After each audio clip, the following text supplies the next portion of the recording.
भारत माता की, भारत माता की,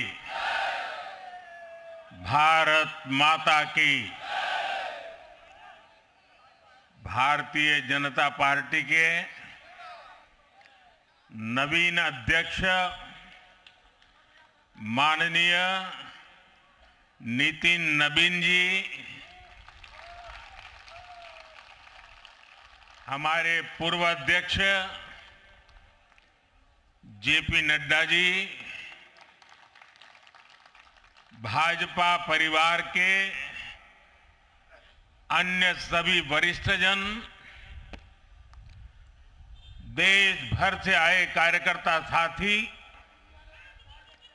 देवी और सज्जनों, सर्वप्रथम माननीय नितिन नबीन जी को दुनिया के सबसे बड़े राजनीतिक दल का अध्यक्ष चुने जाने पर बहुत बहुत बधाई देता हूं, बहुत बहुत शुभकामनाएं देता हूं। बीते कई महीनों से संगठन पर्व यानी कि पार्टी का छोटी सी इकाई से लेकर के राष्ट्रीय अध्यक्ष चुनने की एक व्यापक प्रक्रिया 100% लोकतंत्र तरीके से भारतीय जनता पार्टी के संविधान के स्पिरिट को और उसमें बताई गई हर बात को ध्यान में रख करके लगातार चल रही थी। आज उसका विधि पूर्वक समापन हुआ है। संगठन पर्व का ये विशाल आयोजन भारतीय जनता पार्टी की लोकतांत्रिक आस्था, संगठनात्मक अनुशासन और कार्यकर्ता केंद्रित सोच का प्रतीक है। मैं देश भर के कार्यकर्ताओं का इस प्रक्रिया को सफल बनाने के लिए बहुत बहुत अभिनंदन करता हूं। साथियों, बीते 1-1.5 वर्षों में डॉक्टर श्यामा प्रसाद मुखर्जी की 125वीं जयंती का पर्व, अटल जी की 100वीं जन्म जयंती, राष्ट्रीय स्वयंसेवक संघ के 100 वर्ष, ऐसे महापर्व हम मनाते रहे हैं। ये वो प्रेरणाएं हैं जो देश के लिए जीने के हमारे संकल्प को और मजबूत करती हैं। हमारा नेतृत्व परंपरा से चलता है, अनुभव से समृद्ध होता है और जनसेवा, राष्ट्र सेवा के भाव से संगठन को आगे बढ़ाता है। साथियों, अटल जी, आडवाणी जी और मुरली मनोहर जोशी जी के नेतृत्व में बीजेपी ने शून्य से लेकर शिखर तक का सफर देखा है। इस सदी में वेंकैया नायडू जी और नितिन गडकरी जी सहित हमारे कई वरिष्ठ साथियों ने संगठन को विस्तार दिया है। राजनाथ जी के नेतृत्व में पहली बार बीजेपी ने अपने दम पर पूर्ण बहुमत हासिल किया। फिर अमित भाई के नेतृत्व में देश के अनेक राज्यों में भाजपा की सरकारें बनी। लगातार दूसरी बार केंद्र में बीजेपी की सरकार बनी। फिर जेपी नड्डा जी के नेतृत्व में भाजपा पंचायत से लेकर पार्लियामेंट तक और सशक्त हुई। केंद्र में लगातार तीसरी बार भाजपा एनडीए की सरकार बनी। मैं पूर्व के सभी अध्यक्षों का उनके अमूल्य योगदान के लिए देश के कोटि कोटि कार्यकर्ताओं की तरफ से और मेरी तरफ से बहुत बहुत अभिनंदन करता हूं। साथियों, आप जानते हैं आज भाजपा का जितना फोकस संगठन के विस्तार पर है, उतनी ही बड़ी प्राथमिकता कार्यकर्ता के निर्माण की भी है। भाजपा एक ऐसी पार्टी है जहां लोगों को लगता होगा कि नरेंद्र मोदी देश के प्रधानमंत्री है, तीसरी बार प्रधानमंत्री बने, 50 साल की छोटी आयु में मुख्यमंत्री बन गए, 25 साल से लगातार हेड ऑफ द गवर्नमेंट रहे हैं। ये सब अपनी जगह पे है, लेकिन इन सबसे भी बड़ी चीज मेरे जीवन में है, मैं भारतीय जनता पार्टी का कार्यकर्ता हूं। ये सबसे बड़ा गर्व है। और जब बात पार्टी के विषयों को आती है, तब माननीय नितिन नवीन जी, मैं एक कार्यकर्ता हूं, वे मेरे बॉस हैं।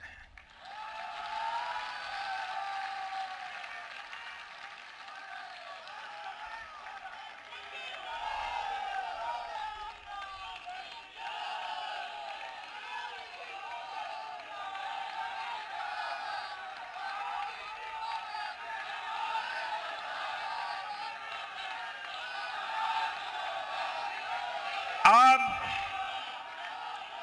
माननीय नितिन नवीन जी हम सभी के अध्यक्ष हैं।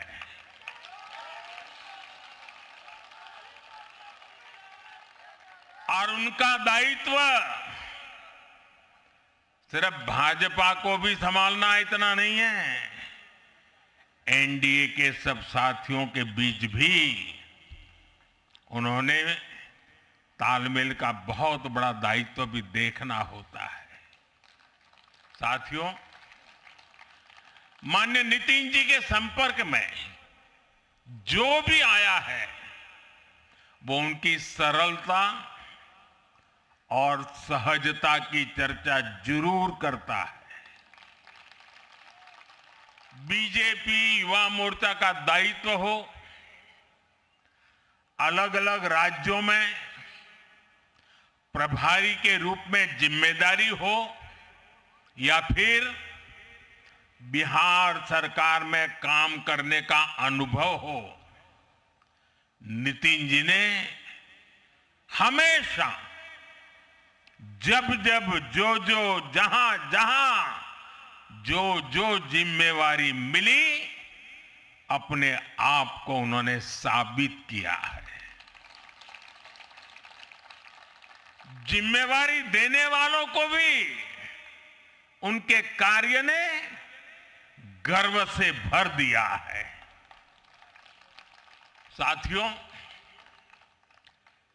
ये 21वीं सदी है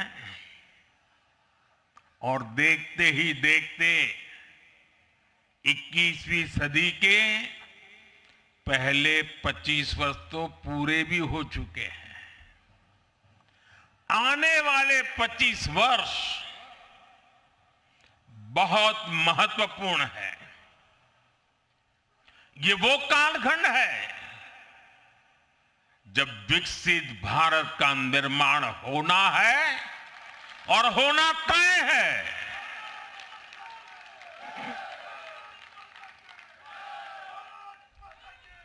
इस महत्वपूर्ण कालखंड की शुरुआत में हमारे माननीय नितिन नवीन जी बीजेपी की विरासत को आगे बढ़ाएंगे।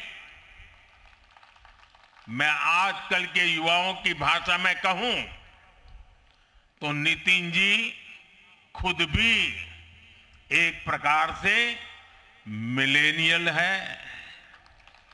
वो उस जनरेशन से हैं जिसने भारत में बड़े आर्थिक, सामाजिक और टेक्नोलॉजिकल परिवर्तन होते देखे हैं। वो उस जनरेशन से हैं जिसने बचपन में रेडियो से सूचनाएं पाई और आज एआई के भी एक्टिव यूजर है। नितिन जी के पास युवा ऊर्जा भी है और संगठन में कार्य का लंबा अनुभव भी है। ये हमारे दल के हर कार्यकर्ता के लिए बहुत उपयोगी होगा। साथियों, इस वर्ष जनसंघ की स्थापना को 75 वर्ष हो रहे हैं और मैं आज इन 75 वर्ष लगातार लक्षावधि कार्यकर्ताओं ने, अनेक परिवारों ने, अनेक पीढ़ियों ने जो त्याग, तपस्या और बलिदान दिए हैं, मैं उनको आदरपूर्वक नमन करता हूं। जनसंघ रूपी वटवृक्ष से ही भाजपा का जन्म हुआ और भाजपा दुनिया के सबसे बड़ा राजनीतिक दल बन चुकी है। और ये सिर्फ भाजपा के कार्यकर्ताओं के लिए गौरव का विषय है, इतना नहीं है। देश के राजनीतिक समीक्षकों को, दुनिया को यह बात बतानी चाहिए कि भारत एक ऐसा देश है जिसकी रगों में इसकी मजबूती से लोकतंत्र चल रहा है, कि जहां दुनिया की सबसे बड़ी पॉलिटिकल पार्टी है। साथियों, बीजेपी एक संस्कार है। बीजेपी एक परिवार है। हमारे यहां मेंबरशिप से भी ज्यादा रिलेशनशिप होती है। बीजेपी एक ऐसी परंपरा है जो पद से नहीं, प्रक्रिया से चलती है।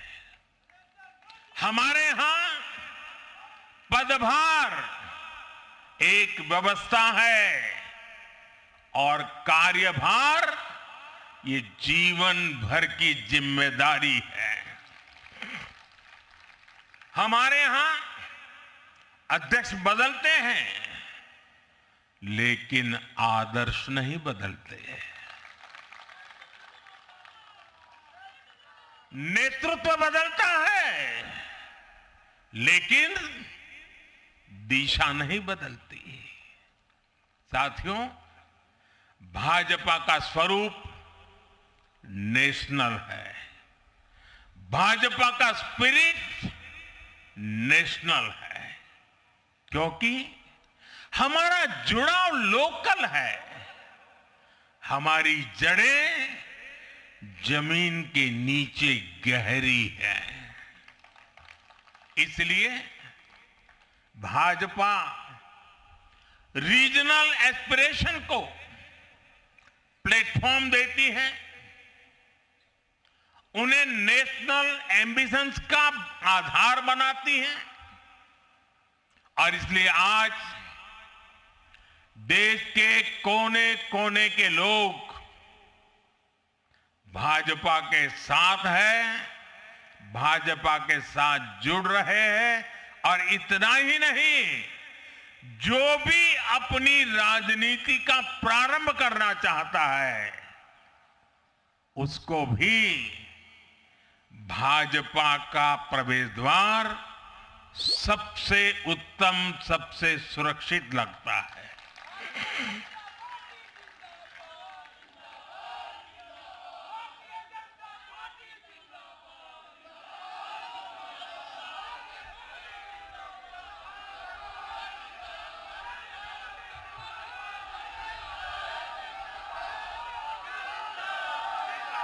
साथियों, जनता जनार्दन की सेवा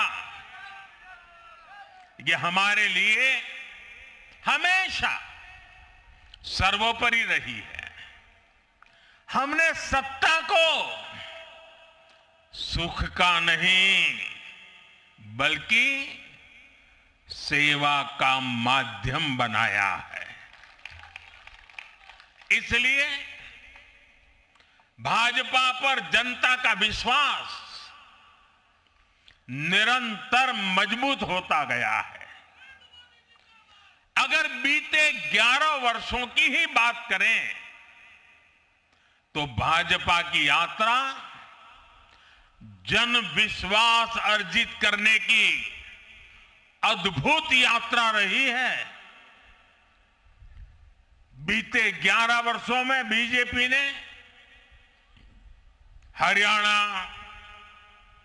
असम, त्रिपुरा और ओडिशा में पहली बार अपने सामर्थ्य से सरकार बनाई। पश्चिम बंगाल और तेलंगाना में भाजपा जनता की एक बड़ी आवाज बनकर उभरी है। अक्सर होता यह है कि लंबे कार्यकाल के बाद सरकारों के लिए टिके रहना मुश्किल होता है, लेकिन बीजेपी ने इस ट्रेंड को भी तोड़ दिया है। गुजरात हो, मध्य प्रदेश हो, महाराष्ट्र हो, बिहार हो, इन सभी राज्यों में कई कार्यकाल के बावजूद बीजेपी पहले से भी बड़े जनादेश के साथ सरकार में लौटी है।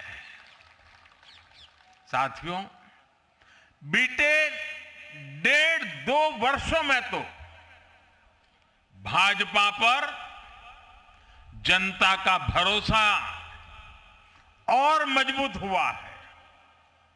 विधानसभा हो या स्थानीय निकाय, बीजेपी की स्ट्राइक रेट अभूतपूर्व रही है। इस दौरान देश में 6 राज्यों में विधानसभा चुनाव हुए हैं। इनमें से 4 चुनाव बीजेपी एनडीए ने जीते हैं। साथियों, आज भाजपा सिर्फ संसद और विधानसभा की नहीं बल्कि नगर पालिकाओं और नगर निगमों में भी पहली पसंद है। और इसका ताजा उदाहरण अभी अभी हमारा महाराष्ट्र है। हाल में जो मेयर और पार्षदों के चुनाव परिणाम सामने आए, अभूतपूर्व है। बीजेपी महाराष्ट्र के स्थानीय निकायों में नंबर 1 पार्टी बनी है। कुल 29 में से 25 बड़े शहरों की जनता ने बीजेपी एनडीए को चुना है। कुल जितने पार्षद जीते हैं उनमें से 50% बीजेपी के हैं। ऐसे ही केरला में भी आज बीजेपी के करीब 100 पार्षद हैं।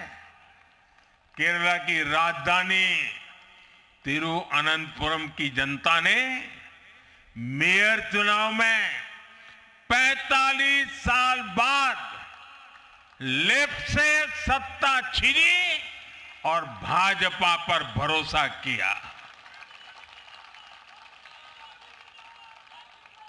मुझे पूरा विश्वास है कि आने वाले विधानसभा चुनावों में भी लोग केरला में बीजेपी को अवसर जरूर देंगे। साथियों, बीजेपी निरंतर जीत रही है, उसका विस्तार हो रहा है। ये निश्चित तौर पर हम सभी के लिए गर्व का विषय है, लेकिन हम ये सभी के लिए बहुत बड़े दायित्व का बोध भी है और दायित्व बोध का समय भी है। कभी भाजपा ने पार्टी विद अ डिफरेंस के रूप में अपनी यात्रा शुरू की थी। आज बीजेपी पार्टी ऑफ गवर्नेंस भी है। देश के आजादी के बाद शासन के अलग अलग मॉडल देखे हैं। कांग्रेस के परिवारवाद का मॉडल, लेफ्ट का मॉडल, क्षेत्रीय दलों का मॉडल, अस्थिर सरकारों का दौर, ये सब मॉडल देख चुका है। लेकिन आज देश स्थिरता, सुशासन और संवेदनशीलता वाला भाजपा का विकास मॉडल देख रहा है।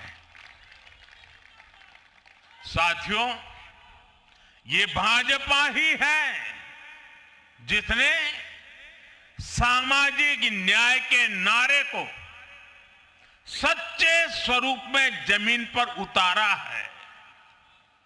हमने गरीब कल्याण की योजनाओं को सरकारी फाइलों से निकालकर गरीब के घर तक पहुंचाया है। साथियों, मैं आपको कुछ उदाहरण देता हूं।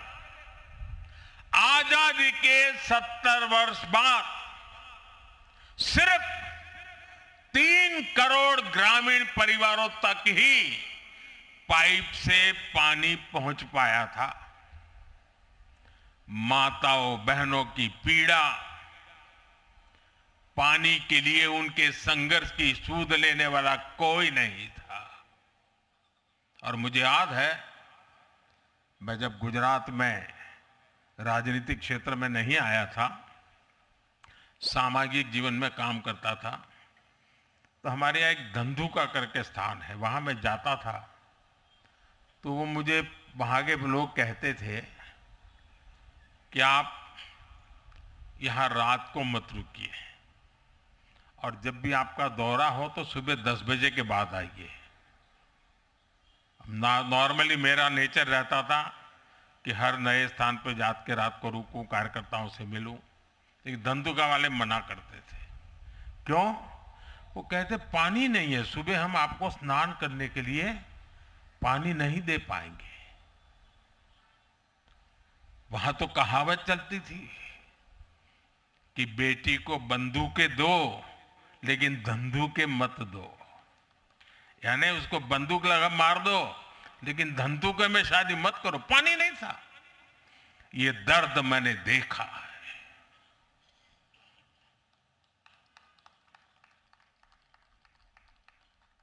मैं धरती की सच्चाई से जुड़ा था। माताओं बहनों की पीड़ा अपनी आंखों के सामने देखी थी और तब हम जल जीवन मिशन लेकर आए और सिर्फ 5-6 साल में 12 करोड़ से ज्यादा परिवारों को नल से जल की सुविधा से जोड़ा।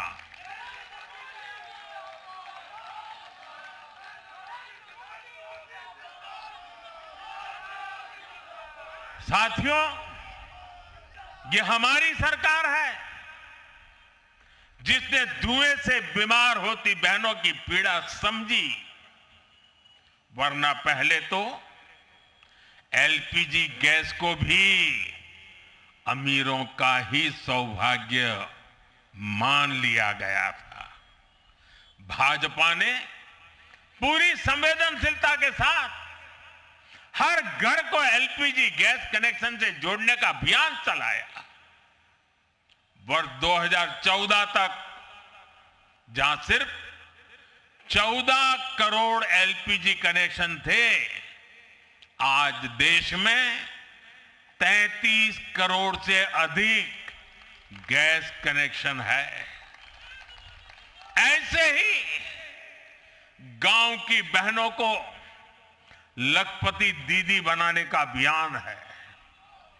यह भी इसलिए संभव हो पाया क्योंकि भाजपा बहनों बेटियों के सपनों के प्रति संवेदनशील है।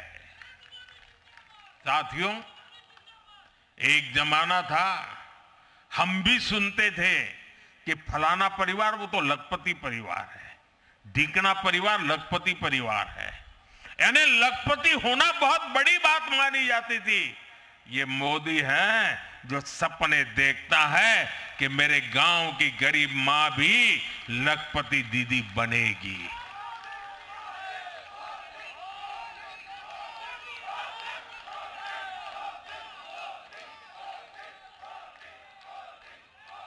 साथियों,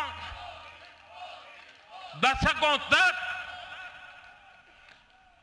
आदिवासी समाज को सिर्फ वोट बैंक से जोड़कर देखा गया, लेकिन संवेदनशील भाजपा ने, भाजपा के हमारे संस्कारों ने समाज के प्रति समान भाव की हमारी परंपरा के कारण भाजपा ने आदिवासियों में भी सबसे पिछड़ी जनजातियों की पीड़ा को समझा। उनके विकास के लिए पीएम जनमन योजना बनाई और पीएम जनमन योजना के लाभार्थी इतने बिखरे हुए हैं और एक दो दूर दूर जंगलों में पड़े हैं। उनसे एक म्युनिसिपैलिटी की सीट भी जीती नहीं जा सकती है। वोट के हिसाब से कोई उनकी तरफ देखेगा नहीं, लेकिन जब वोट से ऊपर उठ करके संवेदनाएं होती हैं, समाज का कल्याण हमारे संस्कार होते हैं, तो पीएम जनमन योजना जन्म लेती है। आदिवासियों में भी अति पिछड़ा संख्या में भले ही कम है, लेकिन उनके प्रति हमारी संवेदना में कोई कमी नहीं है। साथियों, हमारा नॉर्थ ईस्ट, वहां वोटर उतने नहीं है, सीट भी उतनी नहीं है, इसलिए कांग्रेस की सरकारों में उन्हें बरसों तक उपेक्षित रखा गया। लेकिन संवेदनशील भाजपा ने नॉर्थ ईस्ट को दिल से भी जोड़ा और दिल्ली से भी जोड़ा। एक और उदाहरण आकांक्षी जिलों का है। हमारे देश में 100 से अधिक जिले ऐसे थे जिनको कांग्रेस सरकारें पिछड़ा घोषित करके भूल गई थी। इन जिलों को पनिशमेंट पोस्टिंग के लिए इस्तेमाल किया जाता था, यानी जिन अधिकारियों को सजा देनी होती थी तो उन्हें वहां भेजा जाता था। हमारी भाजपा सरकार ने इन जिलों को आकांक्षी जिले घोषित किया और प्राथमिकता के आधार पर इनके विकास के लिए काम किया। आज ये आकांक्षी जिले विकास के कई पैरामीटर्स पर अन्य जिलों से बेहतर प्रदर्शन कर रहे हैं, राज्य की एवरेज की बराबरी आकर के खड़े हो गए। साथियों, भाजपा का मंत्र है पिछड़ों को प्राथमिकता, पिछड़ों को प्राथमिकता। जिनकी किसी ने सूद नहीं ली, हमने उनकी साधना की है। जिनको किसी ने पूछा नहीं, मोदी ने उन्हें पूजा है। हमारी कार्य संस्कृति सर्वसमावेशी है, सर्वांगीण है, सर्वस्पर्शी है, सर्वहितकारी है, सर्व कल्याणकारी है। और ये कार्य संस्कृति गरीब को समान अवसर देने वाली है, गरीब को सशक्त करने वाली है। इसी वजह से सिर्फ एक दशक में 25 करोड़ लोगों ने गरीबी को पराजित किया है। और ये 25 करोड़ लोग कौन हैं? इनमें सबसे अधिक दलित, पिछड़े और आदिवासी परिवार है। साथियों, बीते वर्षों में जन विश्वास की जो पूंजी हमने अर्जित की है, उस भरोसे को कायम रखना बहुत बड़ी जरूरत है। देश की जनता 2047 तक विकसित भारत बनाने के लिए संकल्पित है। इसलिए बीते 11 वर्षों में रिफॉर्म्स की जो यात्रा हमने शुरू की है, वो अब रिफॉर्म एक्सप्रेस बन चुकी है। हमें राज्यों के स्तर पर, शहर की इकाइयों के स्तर पर, जहां भी भाजपा एनडीए सरकारें हैं, वहां रिफॉर्म्स की गति तेज करनी है। भाजपा सिटी गवर्नेंस का भी एक नया मॉडल देश के सामने प्रस्तुत कर रही है। इस लक्ष्य के साथ हम आगे बढ़ना चाहते हैं। साथियों, जब हम सत्ता में नहीं भी थे, तब भी हम अपने मूल आदर्शों से कभी नहीं भटके। हम राष्ट्र प्रथम के भाव से, नेशन फर्स्ट के भाव से डटे रहे, जूझते रहे, संकटों को झेलते रहे, जज्बात बढ़ाते रहे और जीतते भी रहे। हम वो लोग हैं, हमारा वो चरित्र है, हमारे वो संस्कार है। खुद से बड़ा दल और दल से बड़ा देश, ये भाजपा के हर कार्यकर्ता का संस्कार है, भाजपा के हर कार्यकर्ता का जीवन मंत्र है। इसी भाव के साथ बीते 11 वर्षों में हमने अनेक चुनौतियों पर विजय पाई है। जम्मू कश्मीर से आर्टिकल 370 की दीवार गिराना हो, 3 तलाक के खिलाफ कानून बनाना हो, इनको कभी असंभव माना जाता था। आज ये हकीकत बन चुके हैं।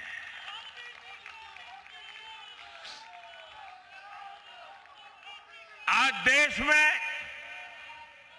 माओवादी आतंक भी अपनी अंतिम सांसें गिन रहा है। साथियों, आगे भी हमें हर चुनौती का पूरे सामर्थ्य से सामना करना है। आज देश के सामने एक बहुत बड़ी चुनौती घुसपैठियों की है, आबादी के असंतुलन की है। दुनिया के धनवान देश, समर्थ देश, वे भी अपने अपने देश में जो घुसपैठिए हैं उनकी जांच पड़ताल कर रहे हैं और उनको पकड़ पकड़ करके निकाल रहे हैं, और दुनिया उनको पूछती नहीं है कि तुम घुसपैठियों को क्यों निकाल रहे हो। तुम तो लोकतंत्र का झंडा लेकर के घूम रहे थे, तुम तो पूरे दुनिया के नवाब बन के बैठे थे, क्यों निकाल रहे हो। दुनिया में कोई अपने देश में घुसपैठियों को स्वीकार नहीं करता। भारत भी घुसपैठियों को अपने गरीबों, हमारे नौजवानों के हक कभी भी लूटने नहीं दे सकता। घुसपैठिए देश की सुरक्षा के लिए बहुत बड़ा खतरा है। उनकी पहचान करके उन्हें वापस उनके देश भेजना बहुत आवश्यक है। इसके अलावा ऐसे राजनीतिक दल जो वोट बैंक की राजनीति में घुसपैठियों को बचा रहे हैं या उन्हें कवर दे रहे हैं, उन्हें हमें पूरी शक्ति से जनता के सामने बेनकाब करना ही होगा, उनको एक्सपोज करना ही होगा। साथियों, एक और बड़ी चुनौती अर्बन नक्सल की भी है। अर्बन नक्सल का दायरा इंटरनेशनल हो रहा है और यहां अर्बन नक्सल की बड़ी चतुराई होती है। ये यहां मीडिया वाले इतने बैठे हैं ना, अगर साल में एकाध बार भी अगर मोदी की किसी अच्छी चीज को उन्होंने ट्वीट कर दिया या टीवी पे बोल दिया या अखबार में लिख दिया तो उस पत्रकारी तो ऐसी फजेत कर देते, उसके पीछे ऐसे पड़ जाते हैं, उसको अछूत बना देते हैं, भविष्य में वो कभी बोल ना सके ऐसा कर देते हैं। ये नए समाधान देने के लिए आगे आना चाहते हैं और इसलिए मैंने कहा है मैं 1 लाख ऐसे नौजवानों को राजनीति में लाना चाहता हूं जिनके परिवार में पहली बार वो राजनीति में आएंगे, क्योंकि अगर समीक्षा करेंगे, ये पतन के कारणों की ओर जाएंगे तो फिर उसी परिवार पर सवाल उठेंगे। जिस परिवार ने कांग्रेस पर कब्जा करके रखा है और इसलिए बहाने ढूंढते रहते हैं, पतन की तरफ सही कारण ढूंढने की हिम्मत तक खो चुके हैं वो लोग। साथियों, दूसरी तरफ भाजपा है। हम हार और जीत के बाद समीक्षा करते हैं। मैं आपको फिर महाराष्ट्र चुनाव का नतीजों का उदाहरण दूंगा। महाराष्ट्र में हम निकाय चुनाव जीतने के बाद जश्न में डूबे नहीं, बल्कि मैं तो अभी पढ़ रहा था कि उसी दिन से हमारे महाराष्ट्र के कार्यकर्ता आने वाले पंचायत के चुनावों की तैयारियों के लिए बैठक शुरू कर दी थी। मुझे याद है 2002 में हमने भव्य विजय प्राप्त किया गुजरात में। चारों तरफ आनंद उत्सव का माहौल था, देश भरिया का मीडिया भी वहां मौजूद था। अर्बन नक्सल तो बड़ी संख्या में आए थे। वो बेचारे मेरे पराजय का जश्न मनाना चाहते थे, तो वो ढूंढ रहे थे सारी चीजें, और मैं एक मीटिंग में बैठा था तो उनको बड़ा आश्चर्य हुआ कि इतना जलसा चल रहा है और ये कैसा मुख्यमंत्री है जो आज चुनाव नतीजे आए हैं और बैठा है। और मैं क्या कर रहा था, मैं कार्यालय में मीटिंग ले रहा था और मैंने पूछा, अच्छा बताओ भाई इतनी हार क्यों गए? ये भाजपा है जो जीत का जश्न मनाते समय भी अपनी कमियों की लगातार समीक्षा करता है और कमियों से उभरने के लिए हर समय का उपयोग करता है। लोकतंत्र में इसी स्वस्थ परंपरा को, इसी डेडिकेशन को हम सब कार्यकर्ताओं की जिम्मेवारी है, हमें आगे बढ़ाना है। हमें ध्यान रखना है कि जो कांग्रेस की बुराइयों से बचेगा वही देश में आगे बढ़ेगा।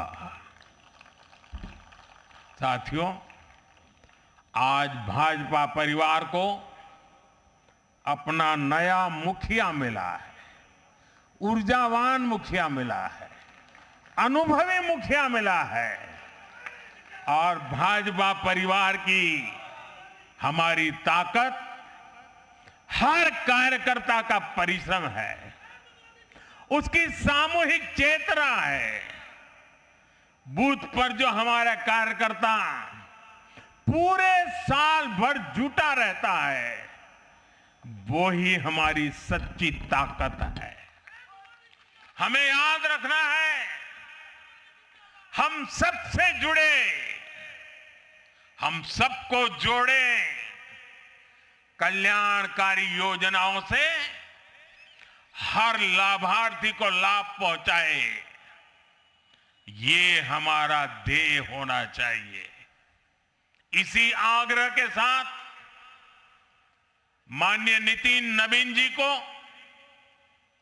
बीजेपी के कोटि कोटि कार्यकर्ताओं की तरफ से पुनः बहुत बहुत शुभकामनाएं देता हूं। और साथियों, आज का पल हम सबके लिए बहुत विशेष पल है।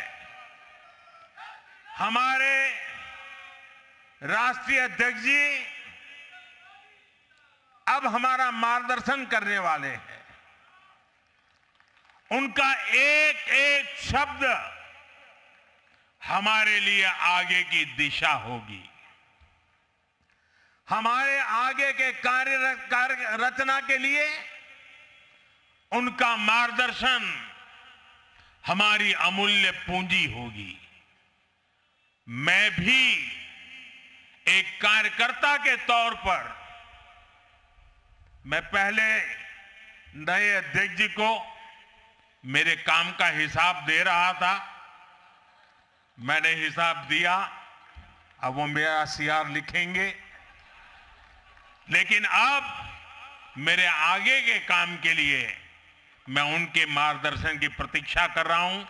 मैं उनको सुनने के लिए बहुत ही उत्सुक हूं, आतुर हूं। फिर एक बार बहुत बहुत धन्यवाद।